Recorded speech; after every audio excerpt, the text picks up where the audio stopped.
Olá, pessoal! Nós somos alunos do curso de Medicina Veterinária da UniBH e vamos falar um pouquinho para vocês sobre o tema de distocia fetal em cães e gatos. Bom, na clínica de pequenos animais, o parto é um dos procedimentos que mais necessitam de importantes cuidados, pois, caso haja alguma complicação, pode levar a óbito fetal e materno ou até mesmo prejudicar a fertilidade da fêmea e futuras gestações, caso ela sobreviva. A ocorrência de anormalidades com o parto na espécie canina varia de 5 a 100% em algumas raças, com prevalência em cadelas de raças pequenas. Já na espécie felina, acomete cerca de 5 a 6%, sendo que as raças puras têm maior predisposição.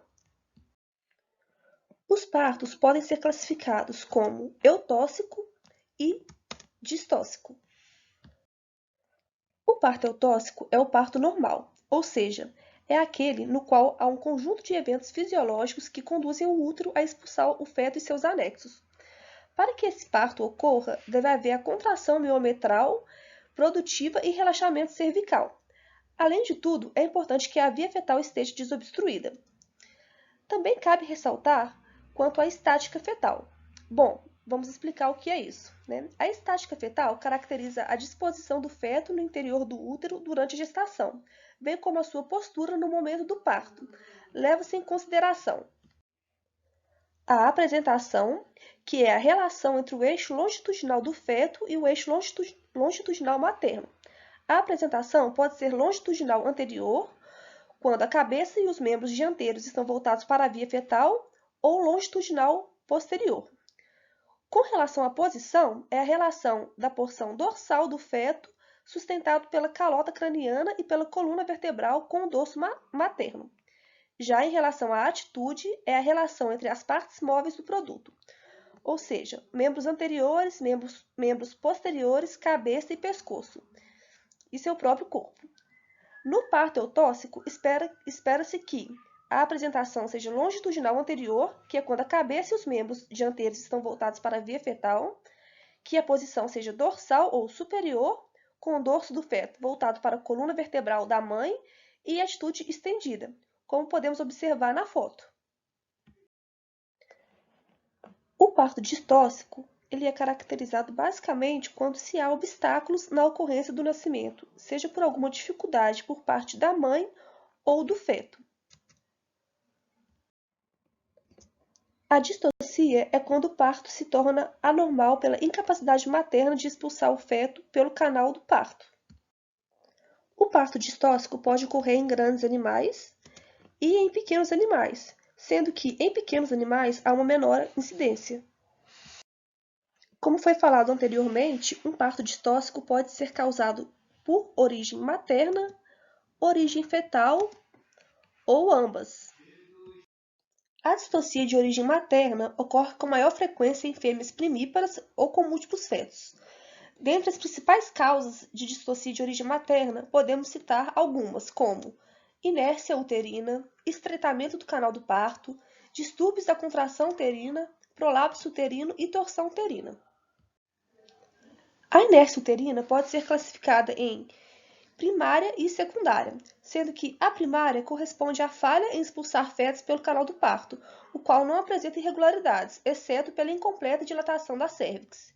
Já na causa secundária, ocorre após prolongada contração uterina, sem sucesso em expulsar um feto que oclui o canal do parto, ou todos os fetos ainda no útero, ocorrendo assim uma fadiga da musculatura uterina após contínuas contrações.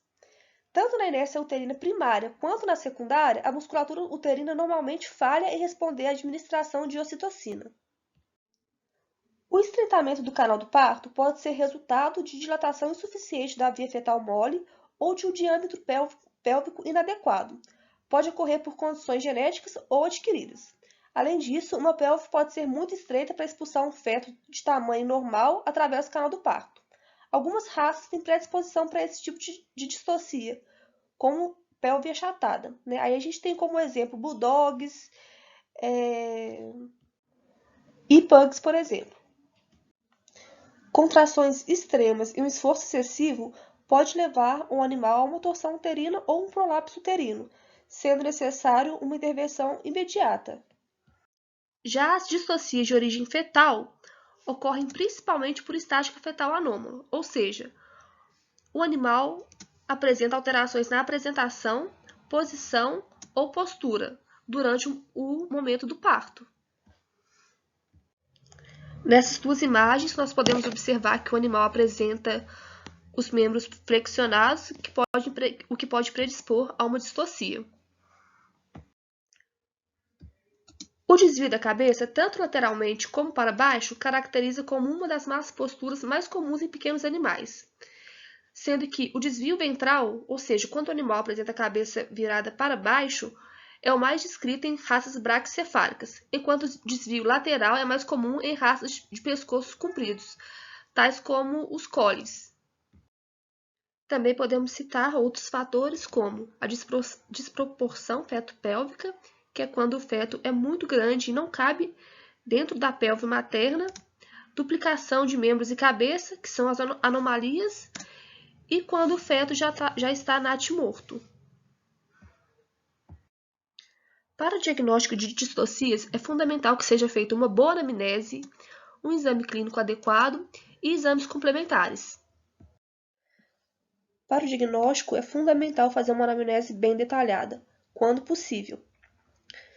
É importante extrair o máximo possível de informações com o tutor sobre o histórico do animal e da gestação. Perguntas como: se é o primeiro parto, caso não seja, se houve complicações no parto anterior, quando ocorreu a monta, sendo de fundamental importância, porque gestação acima de 68 dias já é considerada como suspeita de distocia, e também sendo muito importante para sabermos qual conduta médica para diagnóstico e tratamento. E o porte do macho. Caso esse macho seja muito maior, pode ocorrer, como citamos no slide anterior, aquela desproporção feto-pélvica, o que pode levar a uma distocia. É importante também a realização do exame físico completo, a fim de detectar alguma outra patologia que pode estar colaborando também para a distocia. Então é importante a gente fazer um exame físico completo, avaliar os parâmetros vitais, fazer a frequência respiratória, frequência cardíaca, pulso, observar a coloração das mucosas, o turgor cutâneo, a fim de ver a desidratação, se há a presença de desidratação e estabilizar esse animal, a temperatura retal, para a gente conseguir observar se há alguma infecção secundária. No exame físico também, a gente pode e deve fazer a palpação abdominal, sendo que no segundo terço de gestação, a gente já consegue palpar esses fetos, confirmando a gestação. E, dependendo do porte do animal, a gente pode também avaliar o sistema genital. Ao tocar na vagina, a gente pode observar se há presença de algum feto naquele canal. Caso não haja, a gente pode tocar a parede dorsal da vagina, a fim de estabelecer um reflexo que irá produzir ocitocina, irá estimular a produção de ocitocina, além de avaliar a coloração da mucosa, se há presença de edemas, se há corrimento com presença de lóculos. Tudo isso é bastante importante para o diagnóstico final. Como exames complementares, nós temos a ultrassonografia e a radiografia. Na ultrassonografia, nós vamos poder confirmar a presença ou a ausência de viabilidade fetal, a bradicardia fetal, ou seja, menor que 160 e 180 batimentos por minuto, e o aumento de peristaltismo intestinal indica a ocorrência de hipóxia nos fetos. Portanto, pode-se prever o estresse ou sofrimento fetal. Já as radiografias abdominais devem ser realizadas em decúbitos lateral e dorso ventral, para determinar o número de fetos, tamanho, a posição e a postura do feto mais próximo da pelve materna e as causas possíveis de distocia. Os sinais radiográficos de morte fetal é a presença de gás dentro do corpo fetal ou a sobreposição de ossos do crânio do feto. Com relação ao tratamento para distocias, né, pode ser um tratamento cirúrgico ou tratamento não cirúrgico. Com relação ao tratamento não cirúrgico, a gente pode citar, por exemplo, as manobras obstétricas manuais, que é muito utilizada em animais de grande porte, porém, em pequenos animais acaba não tendo tanto sucesso devido ao próprio tamanho, né, do canal e a chance de lesionar esse feto é muito grande. Também não é recomendada a utilização de fórceps ou pinças hemostáticas no caso dos fetos que ainda estão vivos, né, só em caso de fetos que já estão mortos, porque pode causar uma laceração de membros, cabeça, enfim, não é tão recomendado assim. E no caso de manobras obstétricas, é fundamental que, caso seja feito, seja utilizado lubrificante, né? O tratamento medicamentoso é indicado quando a fêmea se encontra em boas condições clínicas, quando há dilatação do canal do parto, o tamanho do feto for proporcional ao diâmetro do canal do parto e não há presença de estática fetal anômala. A administração de ocitocina sintética vai estimular o aumento de frequência de contrações uterinas, favorecendo a expulsão fetal. Caso não haja resultados em 1 hora, a intervenção cirúrgica é recomendada. É importante também manter esse animal monitorado, né, e na fluidoterapia constante de manutenção. Além disso, a gente pode administrar também o gluconato de cálcio, 10%. Ele vai ser utilizado para aumentar a força de contração uterina e pode ser usado isoladamente ou associado com a citocina. Em caso que o animal apresente hipoglicemia, é feita a administração de gluconato de cálcio juntamente com glicose de 5% ou 10% intravenosa. Também deve ser realizado junto com a fluidoterapia. Para as distocias caninas, também há a opção de usar a vetrabutina e a denaverina, que são fármacos com ação espasmolítica, analgésica e muscotrópica, que vai reduzir o tônus muscular vaginal e uterino sem cessar as contrações. Quando não é possível nenhum dos tratamentos citados anteriormente ou não há resposta do tratamento medicamentoso, nós iremos realizar o tratamento cirúrgico, que é a esterotomia de emergência ou cesariana, que pode ser conservativa ou acompanhada de OSH, que é a castração. Aqui nós colocamos alguns casos, né, como mau posicionamento ou desenvolvimento fetal, fetos grandes, canal pélvico estreito, tudo aquilo que nós citamos anteriormente. Bom, como todo procedimento cirúrgico, é necessário realizar a estabilização do paciente, né? Para isso, nós vamos realizar a tricotomia das patinhas, colocar o acesso venoso e manter o animal na fluidoterapia. Após isso, a gente já pode entrar com a medicação pré-anestésica e o que é mais descrito na literatura que causa menos dano fetal é a levopromazina, diazepam ou midazolam. Após a medicação pré-anestésica, nós vamos realizar uma tricotomia ampla do processo tifoide até o pubis, como vocês podem observar na imagem. E em caso de suspeita de morte fetal, nós podemos administrar antibiótico terapia profilática 30 minutos antes da cirurgia. Enfim, após a realização dos procedimentos anteriores, nós levamos o animal para a sala de cirurgia, né, onde vamos anestesiá-lo. Nós podemos realizar a indução via intravenosa com o propofol, né, sendo que o propofol ele vai causar uma menor depressão dos reflexos neurológicos neonatais. Também pode ser feita anestesia com anestésico inalatório. O fármaco de eleição é o isoflurano. E lembrando que durante o procedimento esse animal deve ser monitorado pelo anestesista. Né? É importante ressaltar que a depressão e a redução da viabilidade fetal está diretamente relacionada à depressão materna. Então, esses animais devem ser anestesiados cuidadosamente. A literatura também descreve que pode ser feita uma anestesia epidural com morfina na dosagem de 0,075 mg por quilo. Após a anestesia, o animal é posicionado em decúbito dorsal e aí vamos realizar a antisepsia do local. antisepsia realizada com clorexidina 0,5% e PVPI. É importante ressaltar que a antisepsia deve ser realizada sempre da região central para a região periférica, né? E nunca deve se voltar com a gase para a região central para não contaminar o local onde vai ser realizada a incisão. Bom, aqui nós vamos descrever a técnica cirúrgica de esterotomia conservativa. Bom, primeiramente é realizada uma incisão na linha média ventral, desde o umbigo até o pubis.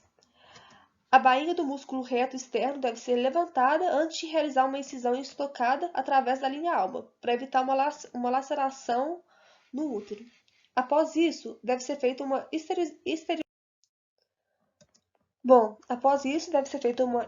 exteriorização completa ou parcial do útero, envolvendo com toalhas estéreis ou pano de campo para minimizar a contaminação.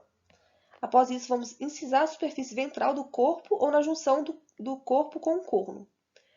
Deve-se levantar e depois incisar o corpo uterino para evitar lacerações acidentais do neonato.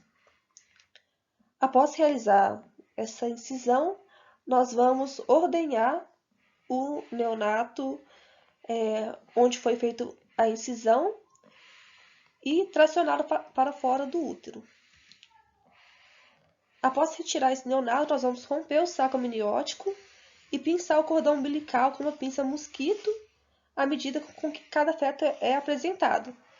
E após isso, nós vamos seccionar 2 centímetros após o umbigo esse cordão umbilical. Após a retirada de todos os fetos, nós vamos realizar uma lavagem externa do útero para remover os possíveis débitos.